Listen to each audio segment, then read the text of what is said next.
Ya, kitab Al-Adhkar ini musannifnya adalah Imam An-Nawawi rahimahullahu ta'ala. Kalau dengar nama Nawawi ini biasanya yang nggak asing di telinga kita itu hanya dua, Pak, ya. Nah, cuman Nawawi yang mana ini? Ada Nawawi made in Indonesia, begitu ya. Ada yang Nawawi made in Damaskus. Damaskus itu di mana, Pak? Suriah. Ya. Nah, kalau Imam An-Nawawi yang menjadi musannif penulis kitab Al-Adhkar ini adalah Al-Imam Al-Allamah Abu Zakaria Muhyiddin bin Syarif An-Nawawi Ad-Dimashqi. Itu nama beliau serta beberapa gelarnya. Dan beliau ini bermadzhabkan kepada Imam Asy-Syafi'i rahimahullah ta'ala. Lahirnya Imam An-Nawawi itu di desa Nawa namanya, Lemurna cekurang.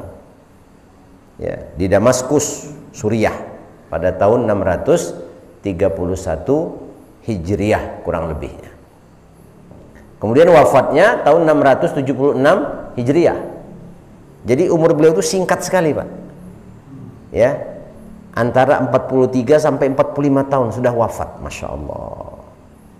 Akan tetapi hafal Qur'annya itu sebelum masa balik. Jadi belum nyampe ke masa balik itu udah hafal Al-Quran beliau. Ya. Kitab-kitabnya pun karena usia beliau itu tidak panjang, nggak terlalu banyak sampai ratusan-ratusan kayak ulama-ulama yang lain. Tapi kemasyhuran daripada kitab-kitab beliau itu luar biasa. Ya, kurang lebih ulama mengumpulkan kitab-kitab beliau itu ada 40 kitaban. Ya, yang berkaitan dengan masalah hadis, fikih, bahasa, akhlak dan lain sebagainya. Kalau yang berkaitan dengan hadis ini tuh adik-adik santri nih, pemula-pemula. Biasanya suka diajarin hadis arba'in, ya. Pernah dengar, Pak, ya, hadis arba'in gitu. Nah, itu musannifnya siapa? Imam An-Nawawi. Ya.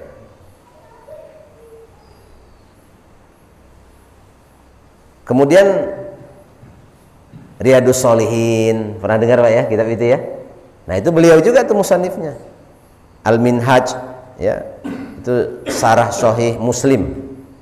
Kalau fikihnya itu Minhajut Talibin, Raudatut Talibin, Al-Majmu'. Nah, itu tuh kitab-kitab beliau yang masyhur tuh. Kalau yang berkaitan dengan bahasa, Tahdzibul Asma' wal Lughat. Kalau yang berkaitan dengan akhlak, At-Tibyan. Nah, ini Al-Adhkar, Busanul Arifin. Nah, itu tuh, Pak. Ya. Adapun Imam Nawawi yang made in Indonesia, kalau bahasa kita mohon maaf, ya, jadi Nawawi itu memang Nawawi nama beliau gitu. Kalau Imam Nawawi yang dari Damaskus kan Nawawinya itu bin-binnya gitu loh, Pak. Turunan-turunan leluhur beliau. Tapi kalau yang Imam Nawawi yang versi Indonesia, nah, yang sering ujung namanya itu, kalau kita mungkin pernah membaca karya-karya beliau yang ada terjemahan, itu suka ditambahi dengan Al-Bantani, Al-Jawi. Nah, maksudnya apa? Orang Banten, orang Jawa. Al-Indonesi, berarti orang Indonesia. Dan track record beliau ini luar biasa dalam masalah ilmu agama. Diaku di kalangan internasional. Bahkan di saat hidupnya beliau, ya, Syekh Nawawi Al-Bantani ini menjadi imam tetap di Masjidil Haram. Ya, menjadi imam tetap di Masjidil Haram, Masya Allah. Siapa nama beliau? Muhammad Nawawi bin Umar Al-Jawi. Ada yang mengatakan Al-Bantani, ada yang mengatakan Al-Indonesi, ada yang mengatakan lagi At-Tanari, karena Tanari itu tempat kelahiran beliau. Nah, tempat kelahiran beliau itu di kota Serang, Pak. ya, di Serang. Asy-Syafi'i, suka juga dinisbatkan kepada madhab beliau, yakni madhab Imam Asy-Syafi'i. Nah, beliau ini lahir di Tanara tadi, makanya disebutnya At-Tanari, ya, di daerah Serang tahun 1230 Hijriah. Jadi masih belah-belah di keneh cek urang mah, Pak, gitu ya, dibandingkan dengan Imam Nawawi yang dari Damaskus, jauh. Kemudian wafatnya di Mekkah, beliau nih lahirnya di Tanara di Serang, wafatnya di Mekkah Al-Mukarramah tahun 1314 Hijriah. Umur beliau ini panjang, 83 sampai 84, ada yang mengatakan 85 tahun, Masya Allah, gitu ya.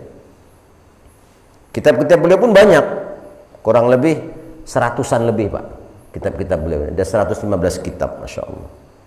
Kalau kita pernah baca terjemahan itu tafsir Munir namanya, pernah dengar, Pak, ya? Nah, tafsir Munir itu musannifnya beliau itu. Jadi musannif itu bukan pengarang, karena kitab itu bukan dikarang, Pak. Musannif itu penyusun, ya, atau penulis. Jadi jangan juga kita mengatakan itu kitabnya karangan siapa, karena kitab itu bukan ngarang-ngarang.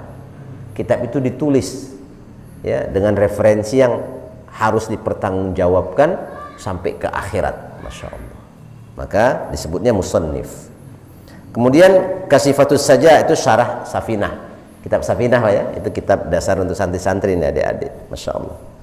Hilyatus Sibyan, Al-Ibris, nah, itu kitab-kitabnya Syekh Nawawi Al-Bantani. Sekelas saya sampaikan ini agar apa? Agar kita tahu, oh, kitab Al-Adhkar ini Imam Nawawi yang dari Damaskus, bukan Imam Nawawi yang Al-Bantani yang dari Banten, bukan begitu. Kalau dua-duanya memang ulama yang sangat terkemuka di zaman mereka masing-masing. Ya, semoga kita semua mendapatkan kebarokahan beliau-beliau yang mulia. Amin ya Allah ya Rabbal Alamin. Baik, Bapak-bapak jamaah rahimakumullah, untuk pertemuan yang akan datang tadi ada request minta tauhid. Boleh nanti kita selang-seling sehingga ada variasi dalam pengajian kita, dan kita harapkan bertambah keilmuan kita semua. Amin ya Allah ya Rabbal Alamin. Nah, untuk kajian awal tentang kitab Al-Adhkar, ini judulnya Fil Amri Bil Ikhlas wa Husnin Niyat fi Jami'il A'maliz Zahirat wal Khafiyat. Ya. Perintah untuk ikhlas dan niat yang baik dalam setiap amal-amal yang bersifat zahir. Zahir itu berarti yang nyata. Wal khafiyat, dan yang tidak zahir. Ya, jadi sepakat semua ulama kalau kitab-kitab yang nuansanya tasawuf, yang nuansanya kaitan dengan akhlak, gitu ya, itu hampir pasti diawalinya kitab tersebut, ya, dengan judul masalah ikhlas dan niat yang baik dalam setiap amal, baik yang zahir maupun yang batinnya. Ya, bahkan hadis-hadis yang digunakan dalam kajian kitab-kitab yang diantara awal judulnya itu adalah tentang ikhlas dan niat yang baik, tentang semua amal-amal yang bersifat zahir ataupun batin, itu adalah hadis-hadis yang sangat disukai oleh para alim ulama. Jadi kalau kita pernah mesantren, Pak, buka kitab-kitab tasawuf, ya, dan lain-lain sebagainya, itu hampir bisa dipastikan biasanya awal judulnya itu tentang masalah ikhlas. Kenapa kok seperti demikian? Bukan amal namanya kalau enggak ikhlas. Bukan amal namanya kalau tidak niatnya adalah karena Allah. Maka untuk itulah di awal kitab Al-Adhkar ini judulnya perintah tentang ikhlas dan niat yang baik dalam seluruh amal yang bersifat zahir ataupun batin.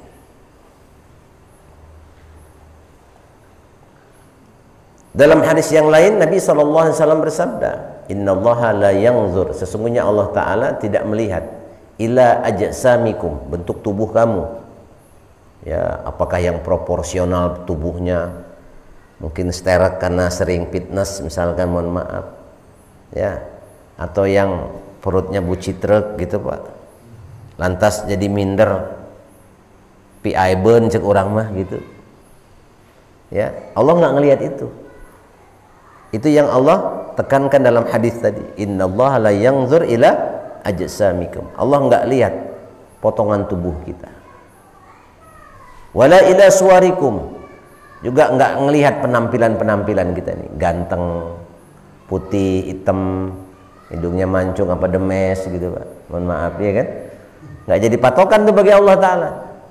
Walakinnallaha yanzur, akan tapi yang Allah lihat itu adalah ila qulubikum, hati kita, wa a'malikum, dan amal kita, wa niyatikum, dan niat-niat kita semua.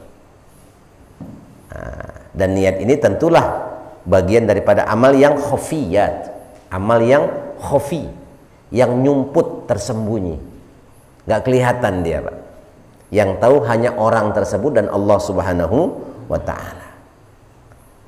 Dalam Al-Quran qala Allah Ta'ala, Allah Ta'ala berfirman, a'udzubillahi minasyaitonir rajim, wa ma umiru illa liya'budullaha mukhlishina lahuddin hunafa,